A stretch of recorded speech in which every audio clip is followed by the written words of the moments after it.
Hi friends, welcome to MKV special tech education. आज फिर आपका स्वागत है हमारे YouTube channel MKV special tech education में।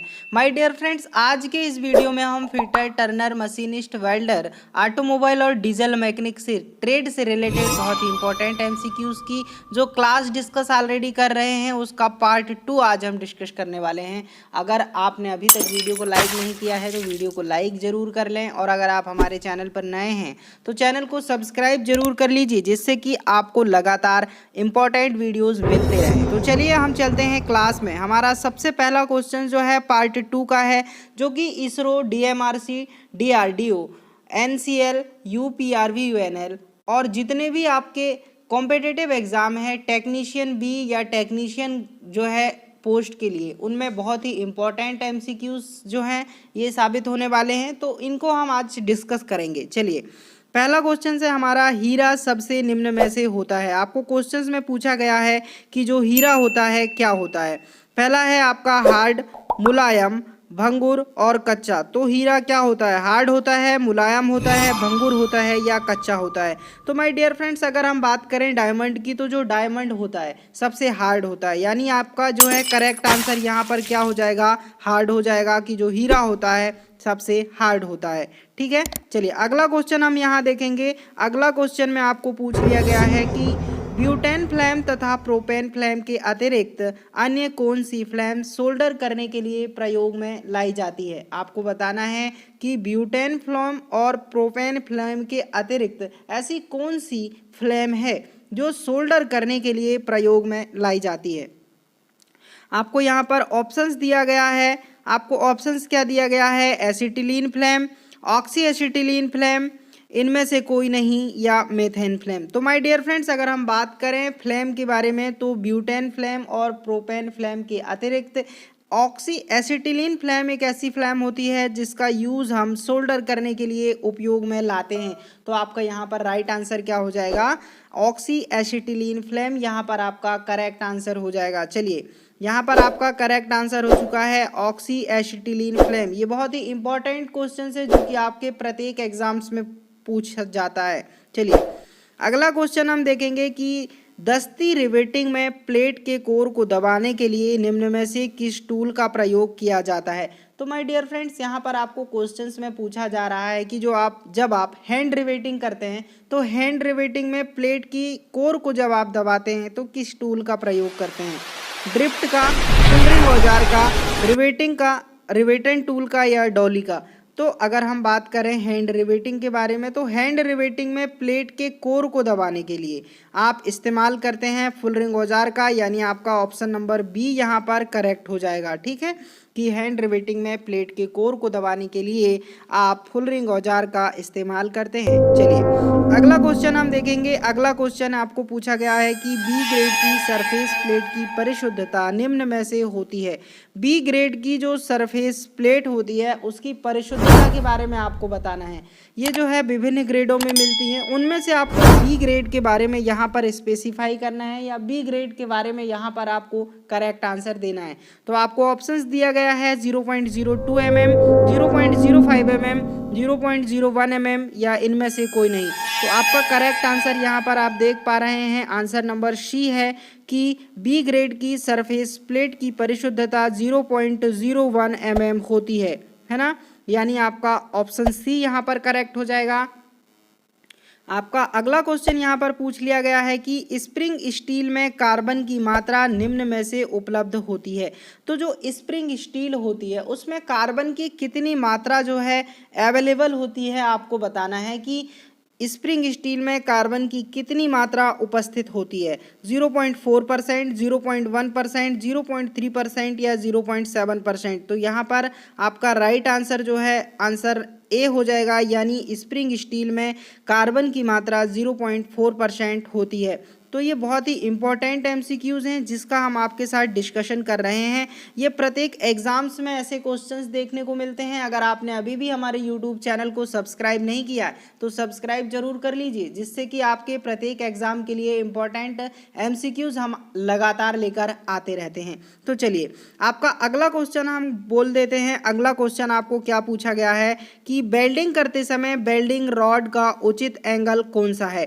70 से 80 डिग्री, 60 से 70 डिग्री, 30 से 45 डिग्री या 45 से 60 डिग्री। तो माय डियर फ्रेंड्स, जब आप वेल्डिंग करते हैं तो वेल्डिंग करते समय वेल्डिंग रॉड का उचित एंगल के बारे में आपको यहाँ पर बताना है। तो एक्यूरेट एंगल या उचित एंगल क्या होता है, यहाँ पर आप करेक्ट आंसर देख पा रहे होंगे। आंसर ए यहाँ पर आपका करेक्ट हो जाएगा, यानी 70 डिग्री से 80 डिग्री आपका यहाँ पर जो है वेल्डिंग रॉड का जो है एंगल होता है जब आप वेल्डिंग करते हैं। ठीक है, यानी आपका 70 डिग्री से 80 डिग्री यहाँ पर करेक्ट आंसर हो जाएगा।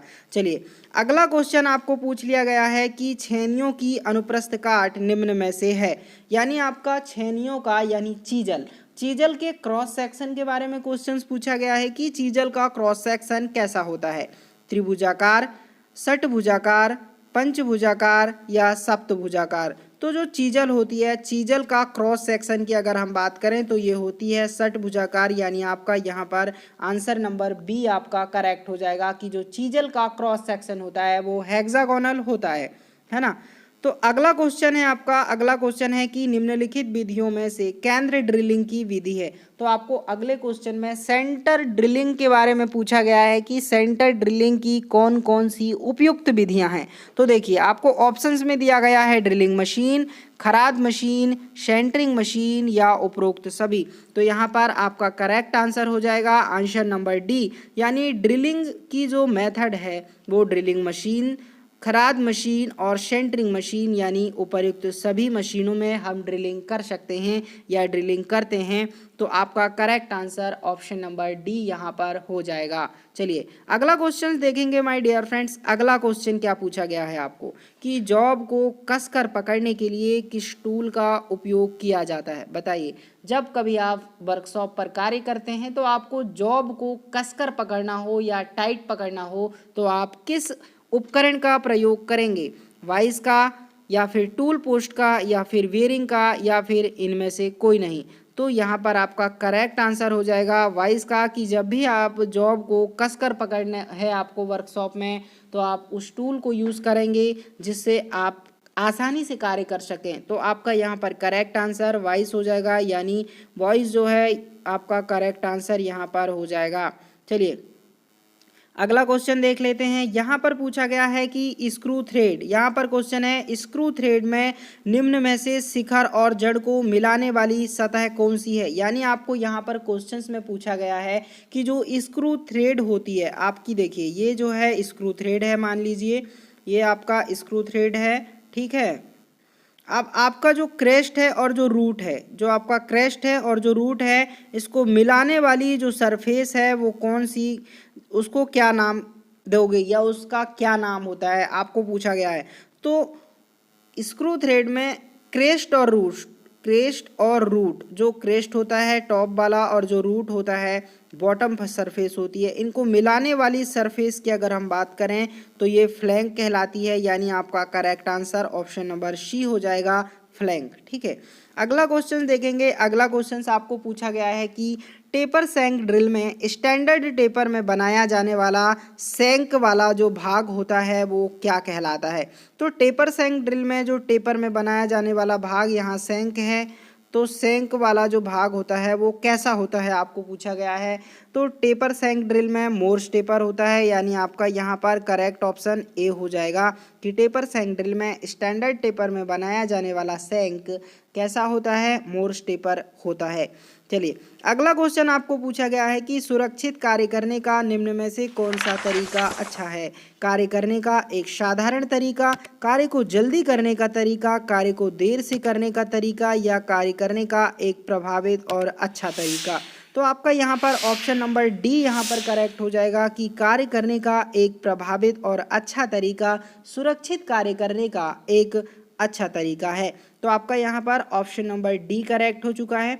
माय डियर फ्रेंड्स, ऐसे ही अलग अलग एमसीक्यूज हमारे चैनल में उपलब्ध हैं। अगर आपने पुराने वीडियोस को नहीं देखा है तो आप हमारे डिस्क्रिप्शन बॉक्स में जाकर दी गई लिंक पर क्लिक करके बहुत सारे एमसीक्यूज वाले वीडियोस वॉच कर सकते हैं। इसके अलावा आप आई बटन पर क्लिक करके भी हमारे वीडियोस को वॉच कर सकते हैं। चलिए आपको क्वेश्चंस में पूछा गया है कि वायु चलित दस्ती ड्रिल निम्न में से वस्तु द्वारा चलाई जाती है, यानी जो आपकी न्यूमेटिक ड्रिल मशीन के बारे में पूछा गया है, न्यूमेटिक हैंड ड्रिल मशीन के बारे में पूछा गया है।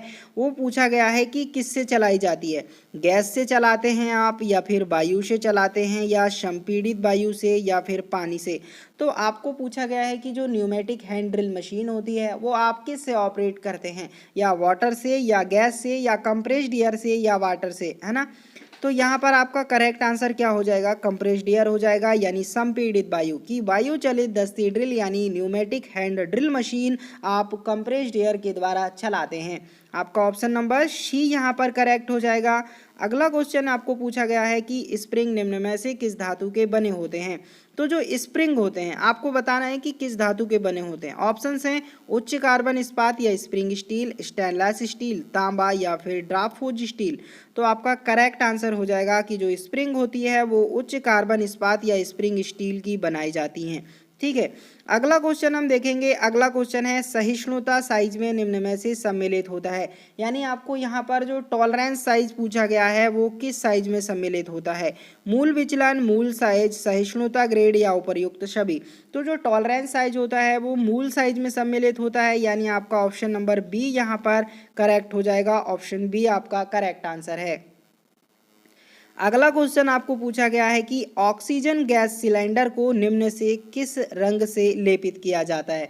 जो ऑक्सीजन गैस सिलेंडर होता है आप उसको कौन सा कलर करते हैं, लाल, काला, सफ़ेद, या फिर भूरा। तो ऑक्सीजन गैस सिलेंडर को काले रंग से लेपित किया जाता है, यानी ऑप्शन नंबर बी आपका यहाँ पर करेक्ट हो जाएगा। अगला क्वेश्चन है रिवेट विभिन्न आकार वाले शीर्ष के रूप में एक निम्न में से क्षण है, वर्गाकार, बेलनाकार, मुड़ी हुई, या चपटी। तो जो रिवेट होती हैं वो सिलेंड्रिकल आकार की होती हैं, यानी आपको यहाँ पर बेलनाकार आकार दिखाई दे रहा है। आपका correct answer option number B यहाँ पर हो जाएगा कि जो रिवेट होती हैं वो बेलनाकार आकार की होती हैं। ठीक है, आपका यहाँ पर करेक्ट आंसर क्या हो जाएगा, आंसर बी हो जाएगा। चलिए अगला क्वेश्चन हम देखेंगे हैंड ड्रिल मशीन किस वस्तु द्वारा चलाई जाती है। तो यही क्वेश्चन हम ऑलरेडी जो है डिस्कस कर चुके हैं कि हैंड ड्रिल मशीन जो है कंप्रेस्ड एयर से चलाई जाती है। चलिए अगला क्वेश्चन आपको पूछा गया है कि थ्रेड टॉलरेंस लिमिट के अंदर है या नहीं। यहाँ पर जो है थ्रेड है, थ्रेड टॉलरेंस लिमिट के अंदर है या नहीं ज्ञात करने के लिए आप निम्न में से किस मापी यंत्र का उपयोग करते हैं। तो जो थ्रेड होती है टॉलरेंस लिमिट के अंदर है या नहीं ये चेक करने के लिए आप कौन से गेज का इस्तेमाल करते हैं, अंतिम सिरा, ऊपरी सिरा, मध्य सिरा, या गो नो गेज। तो आप यूज़ करते हैं ऑप्शन नंबर डी का, यानी गो नो गेज का इस्तेमाल करके आप पता लगाते हैं कि जो थ्रेड है टॉलरेंस लिमिट के अंदर है या नहीं। तो यही आपका नो गो और गो जो है करेक्ट ऑप्शन हो जाएगा। आपका अगला क्वेश्चन है परस्पर झुकी हुई शाफ्ट को कपलिंग द्वारा जोड़ने के लिए निम्न में का प्रयोग करोगे। तो परस्पर झुकी हुई जो शाफ्ट होती है उसको अगर आपको कपलिंग करना है ना, एंगल में कोई झुकी हुई शाफ्ट है और उसको आपको कपलिंग करना है, तो आप कौन सी कपलिंग का प्रयोग करेंगे। ये बहुत ही इंपॉर्टेंट क्वेश्चन है जो कि ऑर्डिनेंस फैक्ट्री में पूछा गया जो है यह क्वेश्चन है। आपको पूछा गया क्वेश्चन में ऑप्शन है flexible coupling, flange coupling, muff coupling, या यूनिवर्सल कपलिंग। तो आपका करेक्ट आंसर यहाँ पर हो जाएगा परस्पर झुकी हुई शाफ्ट को कपलिंग द्वारा जोड़ने के लिए आप इस्तेमाल करते हैं यूनिवर्सल कपलिंग का। तो यहाँ पर आपका ऑप्शन नंबर डी जो है करेक्ट हो जाएगा। कौन सा ऑप्शन नंबर है, ऑप्शन नंबर डी यहाँ पर आपका करेक्ट हो जाएगा। ठीक है, चलिए अगला क्वेश्चन अगली क्लास में देखेंगे माय डियर फ्रेंड्स। ये 20 क्वेश्चन हमने आपके साथ ऑलरेडी डिस्कस किए हैं। अगर आपको वीडियो पसंद आया और ये क्वेश्चन से आपका नॉलेज इंप्रूव हुआ है तो वीडियो को लाइक ज़रूर करें, और अगर आप यूट्यूब चैनल पर नए हैं तो हमारे चैनल को सब्सक्राइब जरूर करें। आपके सब्सक्राइब करने से हमें मोटिवेशन मिलता है और हम लगातार आपके लिए मेहनत करते रहते हैं। तो सब्सक्राइब ज़रूर करें और वीडियो को लाइक भी करें। साथ ही वीडियो देखने के लिए आपको बहुत बहुत धन्यवाद।